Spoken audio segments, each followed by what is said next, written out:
2 de 2020. Desastres naturais. Faço licenciatura em Química, me chamo Luiz Alberto Viana Moreira, estudo na Uninter, no Polo Londrina. Em janeiro de 2011, as chuvas provenientes da região serrana ao norte do Rio causaram morte e destruição em 5 cidades próximas: Teresópolis, Petrópolis, Nova Friburgo, Sumidouro, São José do Vale e do Rio Preto. Deslizamentos de terras e enchentes, como resultado de chuvas fortes, não são novidades, especialmente no Rio de Janeiro. Embora o aumento da vulnerabilidade climática seja uma preocupação global, cidades costeiras como o Rio devem ser particularmente afetadas por desastres naturais. Aqui eu trago uma imagem da anatomia dos deslizamentos de terras, de como a água trabalha entre os grãos finos dos solos, e os pedregulhos embutidos nos solos podem escorregar livremente e tombar ladeira abaixo. Como pode ver na imagem, uma casa logo abaixo, muito característico de construções de favelas, construções de baixa renda, e uma construção muito característica de cidades do Rio, devido à geografia das cidades. Aqui a gente tem a imagem de Nova Friburgo, do desastre de 2011. Como pode ver, logo abaixo das encostas, várias construções que podem ser facilmente vir ocasionar estragos por chuvas fortes. A imagem direita, vemos construções, podemos considerar uma construção irregular pelo ponto onde está localizado. Podemos ver degradação das matas para que seja feita essa construção. Deslizamento de terras e enchentes ocorrem com mais frequência no Rio durante a estação chuvosa, de dezembro a abril, correspondendo ao verão e início do outono do hemisfério sul, quando as temperaturas consideravelmente mais altas que no restante do ano. Na imagem abaixo, percebe-se o grande volume de chuva da cidade de Nova Friburgo em 2011, sendo a principal causa. Então, como pode ver, em Nova Friburgo, em 2011, num período de 24 horas, choveu 182 milímetros, um volume considerável, que é a causa principal do desastre que ocorreu na cidade e em regiões do Rio de Janeiro no período. Como é feita a medição do volume de chuva? As chuvas podem ser medidas de várias formas. A mais simples é usando um pluviômetro convencional.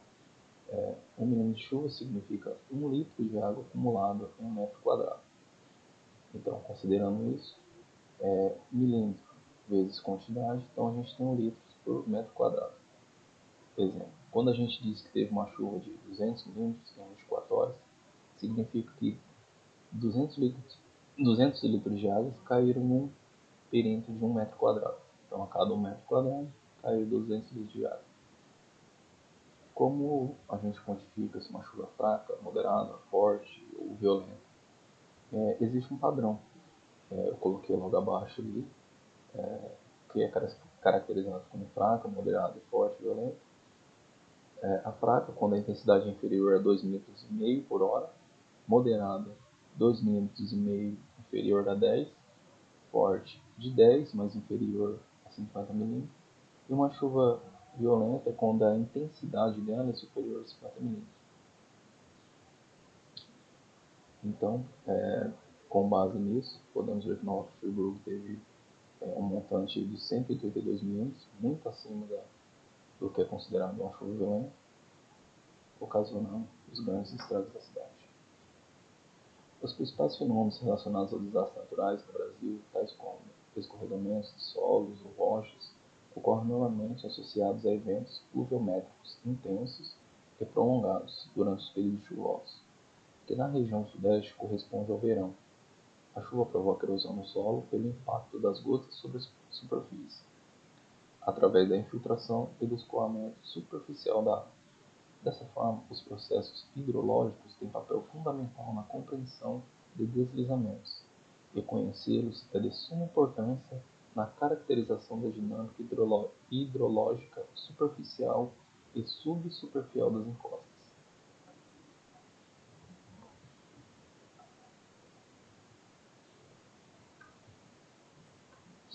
Embora existam causas sociais e técnicas para os deslizamentos de terra, no Rio de Janeiro esses eventos ocorrem também devido à degradação do solo, causada por chuvas intensas durante um curto período de tempo, podendo até ocorrer dias após a precipitação.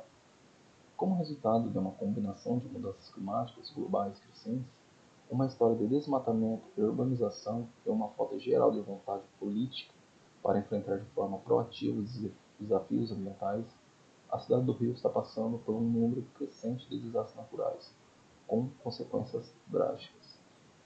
Então, como a gente pode ver na imagem, um exemplo disso é esse tipo de construção da Nova Friburgo.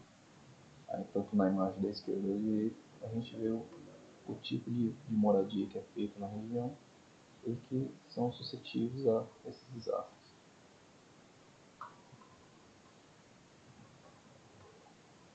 O número da Defesa Civil do Estado mostra que, em grande parte do Rio, o medo de um desastre natural se justifica.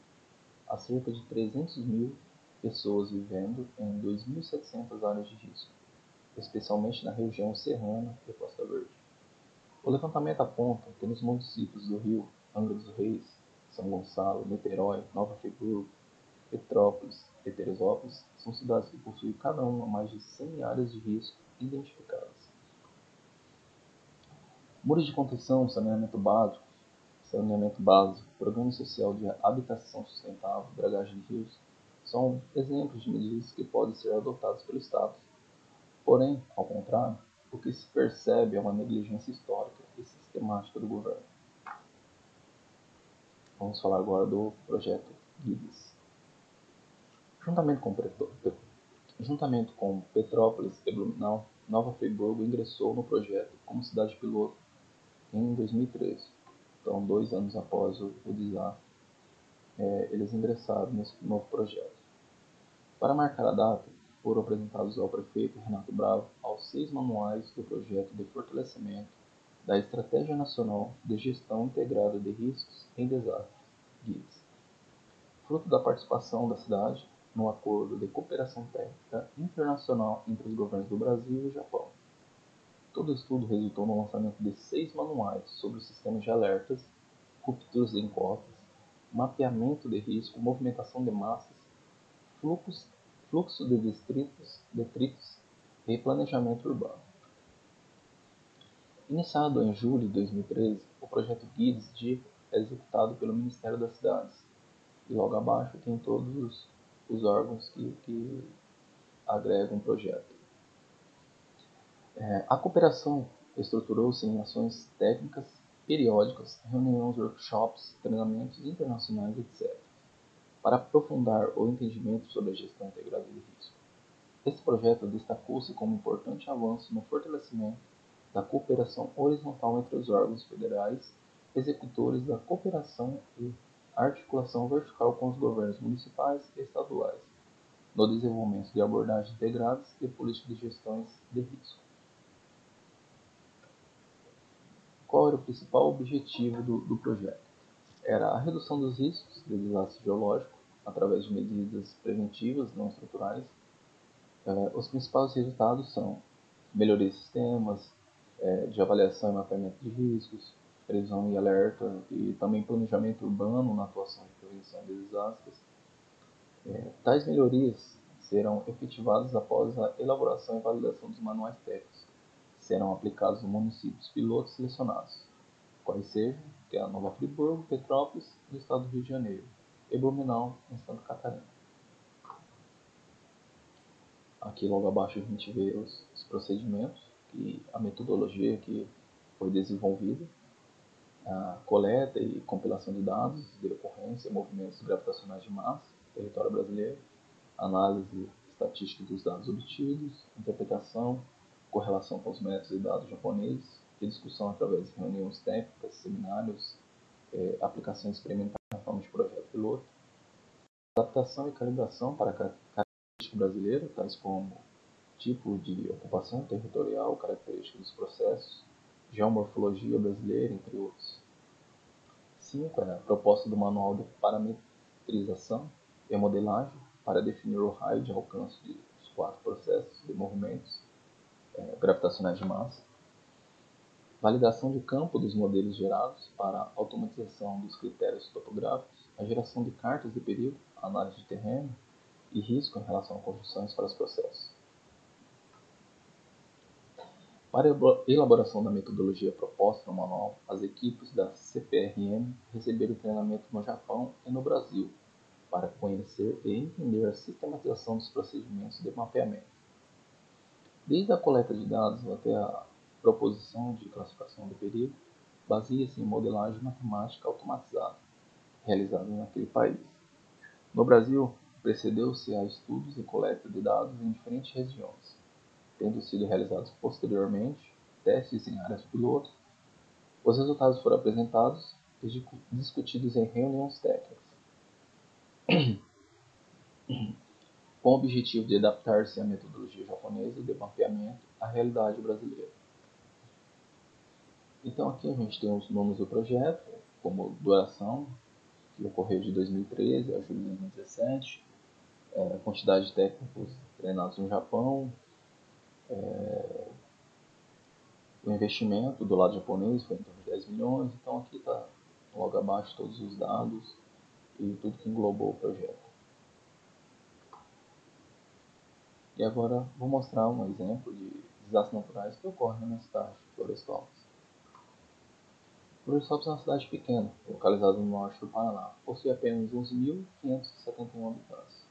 Pela geografia de sua localização, não possuímos problema com alagamentos, tremores e deslizamentos. O histórico de desastres naturais da cidade se restringe a vendavais e chuvas. Um exemplo a ser citado ocorreu em 1 de maio de 2015. Fortes ventos atingiram a cidade, chegando a 70 km por hora, deixando um rastro de estrago por toda a cidade. Por ser um município de poucos recursos, munícipes se preparam com base nos alertas de sites de monitoramento do tempo, como por exemplo o CIMEPAR. Deixei um link logo abaixo para apreciação. Então aqui estão algumas fotos dos estragos que ocorreram em 11 de maio de 2015, no Vendaval. Todas as imagens foram retiradas das reportagens que ocorreu. Logo abaixo o link, onde tem matérias de jornalismo citando o que ocorreu não só em Florestópolis, mas também em nossa região.